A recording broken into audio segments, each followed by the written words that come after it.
Ladies and gentlemen, my name is Matt, and Man vs. Machine is finally released, and it has been the buggiest experience that I have ever seen in Team Fortress 2. It has been terrible. I haven't been able to play a game, and many people actually haven't. There have been server crashes, there have been problems with the item servers, all sorts of stuff has been happening. Servers are just crashing. The TF2 connection management thing that they have, the matchmaking thing, has been just failing. And I've tried everything. And I tried just starting a match like I have right now and connecting to my friends, and that just wasn't working. And so I figured, you know what? I wanted to bring you a day one video of live commentary and just have fun and show you all the cool stuff that there is in Man vs. Machine, but it's just not going to happen, so I've decided to make you this video where I will show you the ins and outs, just not really any gameplay except me getting my butt kicked by bots, and this video will be better than no video. And like I just said, getting your butt kicked by bots, this game type is made for a full team of 6 people. I have been getting slaughtered. I can't even get past the first waves. It's so intense. It's horrible. But let's go over everything from the start. We'll go through the HUD right now. You can see when you get in, you do have the ability to choose whatever class and loadout that you want, and I've had the best luck with heavy so far. And you can also see that you can choose whatever loadout you want, but the item servers have been pretty messed up, so I'm pretty much stuck with the vintage sandwich, the killing gloves of boxing, and the stock minigun. Not a bad loadout. It is my preferred heavy loadout, so it's not so bad, but I can't switch anything on any of the classes. I'm pretty much stuck with whatever they have on their default loadouts for me at the moment. Now you can see in the bottom left-hand corner, I have the heavy picture standard, but also $400 beneath the heavy. That is the money that you use to buy upgrades. That money is dropped from the robots when you kill them, and you don't just get the money, you have to physically walk over top of it and collect it. And you bring it to these stations here, and you can upgrade your character. Now you can see at the top there are tabs here. There's the for your class, for the heavy, then your primary weapon, your secondary weapon, your melee weapon, and then for your canteens. I have gone over the canteens in my previous video, so check that out if you want to hear more about that. But you can see you have the upgrades here for the heavy himself, and then I can upgrade the minigun, I can upgrade my sandwich, and I can upgrade my killing gloves of boxing. So they have upgrades for every individual item in this game.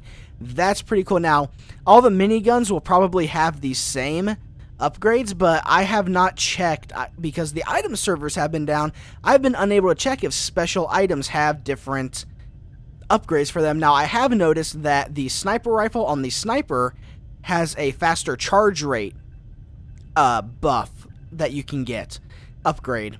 But the Huntsman does not, because it doesn't charge like that. So I'm guessing some things will be different on some items, but I have not had the capability to look just yet. So if I look through here, I only have 400 credits. And look at the prices, 200, 350, 200, 150. So I can get fire resistance, health regeneration, bullet resistance, blast resistance, movement speed, jump height, and crit resistance. Crit resistance will be helpful, especially if you're having trouble killing the bomb carriers, but we'll get to that in a little bit. And I can upgrade my minigun so that I can destroy projectiles. I can penetrate multiple targets. I can get knockback rage. I can get increased firing speed, ammo capacity, and I can get 25 health every time I kill a target.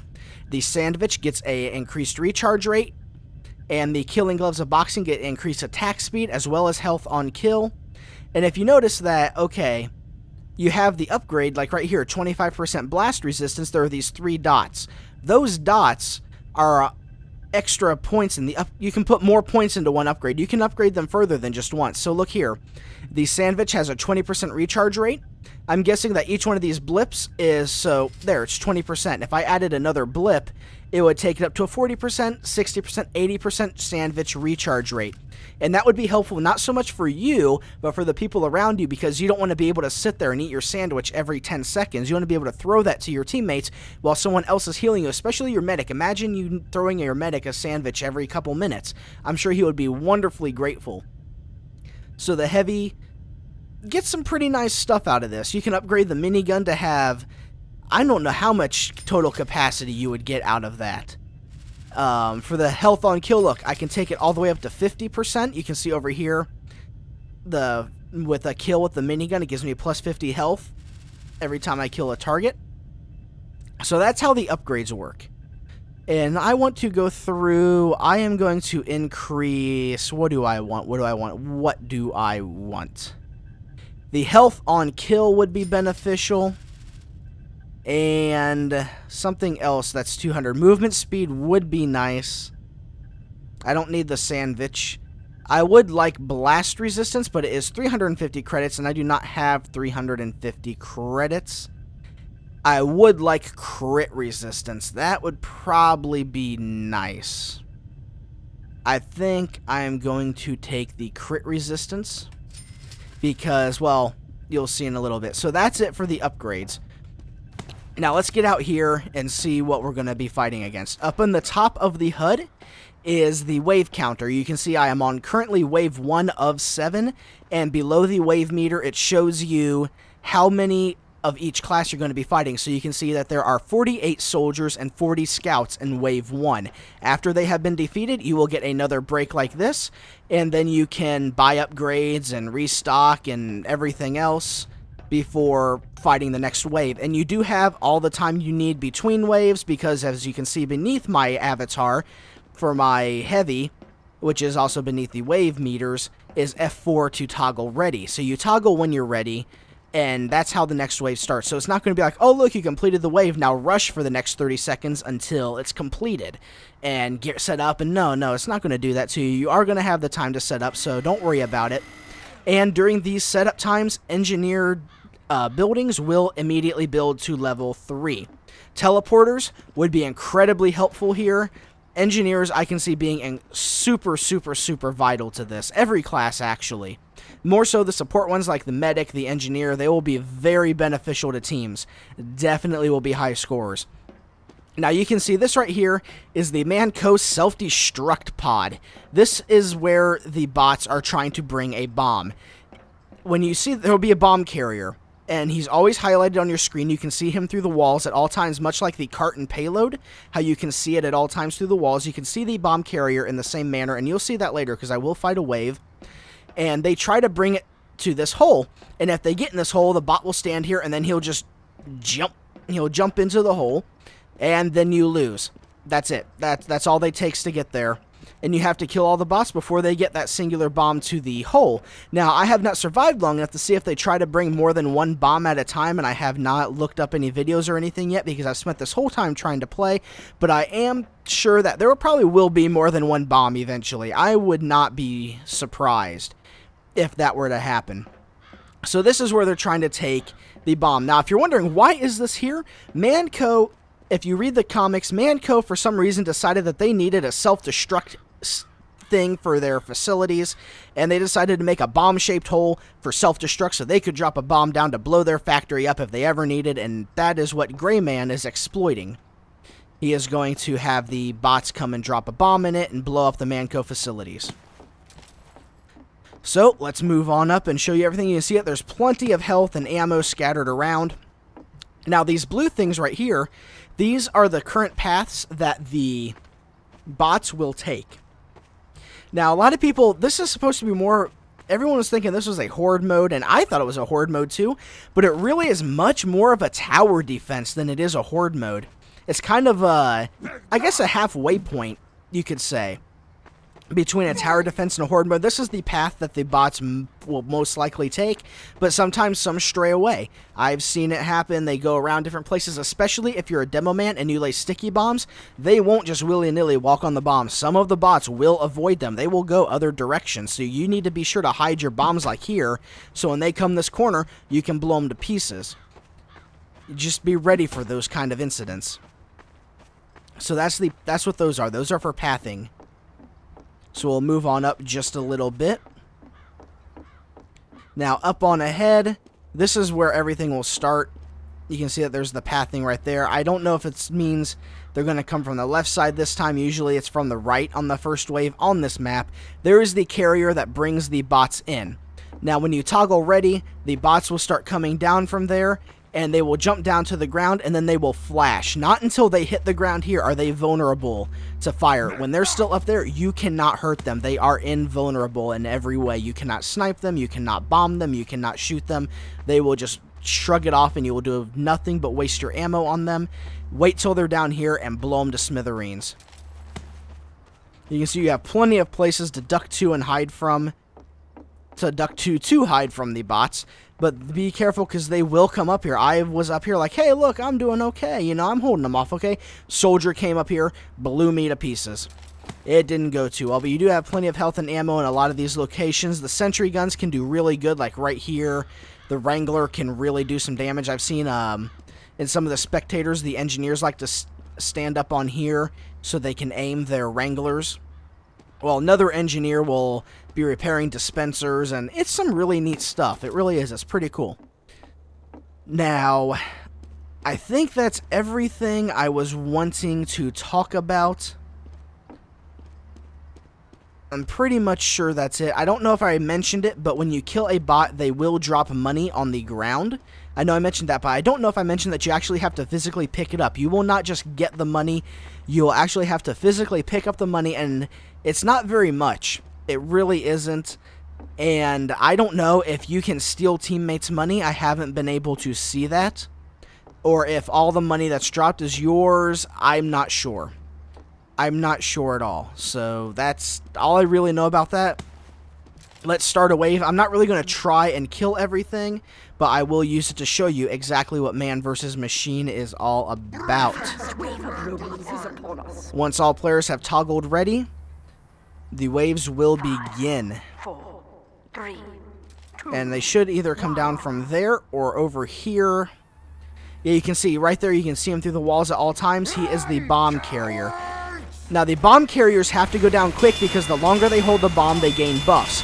For the first stage of the buff, he will get a defensive aura that will be given to all the bots surrounding him. Hey, look, Pretty Boy's pocket pistol. I am so happy I just got that, because that brings up another point. But anyways, the bomb carriers, the second stage of defense, will give them health regeneration, which they will regenerate faster than some miniguns will damage them at longer than close range.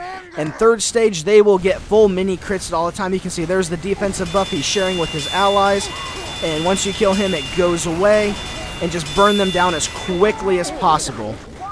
And you see they just pick up the bomb and carry it. They're trying to get it to the porthole right there to drop it in. And I have yet to defeat a round successfully. They're pretty meaty. They can really absorb some hits, and you can see the soldiers are coming. I haven't gotten to the scout portion of this round, but the scouts aren't really ouch that much. I actually cratered on that. I must have taken 1 damage when I fell, and that was just enough to finish me off. But, you know, I'm going to let him jump. I'm not going to let him jump in. We'll be able to see it no matter what. Okay, dropped him down. Okay, now we're going to get to see it. Watch him. He will. Well, maybe we won't get to see it. Nope, we didn't get to see it. They kind of stand there, and then they just do this kind of cannonball into the hole. And you can see how quickly they got through everything. Now he failed, so it's back to stage 1. Let me upgrade my minigun to penetrate targets this time, so it's a little more powerful. Now you notice I did get Pretty Boy's pocket pistol. You playing in these servers does actually count toward your item drops, so you can get item drops. I'm just playing by myself, and I got the pocket pistol just by doing this, and yeah, you can get items. Now, there are 2 ways to play this. There is the way that I am playing now, and there is the man-up mode. The man-up mode can only be done on official Manco servers, and in order to play on a Manco server, you have to purchase a ticket from the Manco store. Now, that ticket will allow you to play on the server, and when you successfully beat a level, the ticket is consumed. If you lose, you do not lose the ticket. You keep it until it is consumed. You see they're invulnerable right there. And that was, see, there, you can't really do much to them. I mean, I could stay back a little farther, but then there's not really much else I can do. But that is how you play on official Manco servers, and you get badges that you can increase the, you can upgrade these badges as you play with them, and it'll it's just like more like a bragging rights kind of thing, but you can also get rare drops that are purely cosmetic that you can get only from playing on official Manco servers. And you can also buy surplus vouchers, so that when you complete a round on an official Manco server, you and everyone on your team receives an additional rare item. Now, if more than one player buys a voucher and brings it into combat and you win, then you will get the equivalent amount of items. So if all 6 players bring one of these surplus vouchers, oh, that's a lot of them. Okay. Yeah. So if everyone brings if all 6 players do bring a surplus voucher, you will get all 6 items. Plain and simple. Now I'm just going to let you see this, if he'll make his way. Now that you notice, they do occasionally stop to taunt. They do like to taunt after they kill you. And now he has full crits all the time. He is something to be really scared of right now. And you saw him do the little cannonball. So look, he killed me, he taunted. Plain and simple. You might have caught him do that little cannonball. Get to an upgrade station and prepare for So that's pretty much all there is for that. I could go over some class strategies. That is what I am planning to do. Talk about what each class can do to different things. And, you know, I want to show you some spy gameplay. So here is what I have. The cloak and dagger, knife, and the sapper with a l'étranger. And let's buy an upgrade. Now, the sapper does have... increases the robot sapper radius and duration. Now, the sapper recharges. You can't just spam the sappers. They have a recharge time in this. Otherwise, it would just be sap, sap, sap, sap, sap. All the robots are gone. So, let's see here. What can I use? I can only upgrade that once. Increase robot sapper radius and duration. I'll try that. I'll actually try that. So we will disguise as an enemy soldier since we're fighting nothing but soldiers. And you can instant kill backstab. But as soon as you backstab, they will notice you. They have sensors that will detect backstabs. And I do have the cloak and dagger, so I can just sit here and wait. And it's so cool. When they finally get there, you will hear them say that there's a spy in their midst. And they have... everything is the same as if they were an actual player, the taunts and everything, and they're this roboticized voice. It's really cool. Really cool stuff. So if he sees me decloak, he'll immediately get me. So there, I sapped him, backstab, immediately disguise. So let's see here. It's cloak. See that? Spy in our midst. Get away from them so they can't see me. Decloak. Sap them. Look, it got a bunch of them. Cloak. See, the spy is actually kind of nice on this. Not bad. Now, granted, I'm pretty much getting my butt kicked here because I'm just by myself. I mean, look at this. I mean, this is pretty cool. Look, I can sap both of those guys. Come up here. Bam. Down. Did I redisguise? No, I did not. I better hide. They're going to see me uncloak. No. No, no, they saw me. Yeah, they got me. Okay, let's see if we can see him do the somersault. Okay, or the cannonball. He just jumps on in and... blows everything to smithereens. So, that's all that I am going to cover for today. And I will go over every class in depth and everything that there is for man versus machine, strategies, class guides for it, everything that I can possibly think to show you. So, ladies and gentlemen, please look for future updates. It will be a while. They have to get man versus machine fixed first. So, I won't be able to do these videos right away, unfortunately, as much as I want to. But just wait for them. You'll see them eventually. If you haven't subscribed, I update consistently on this channel. You will eventually see them, or just keep a lookout for them. But until then, ladies and gentlemen, thank you for watching. My name is Matt, and I'll see you next time.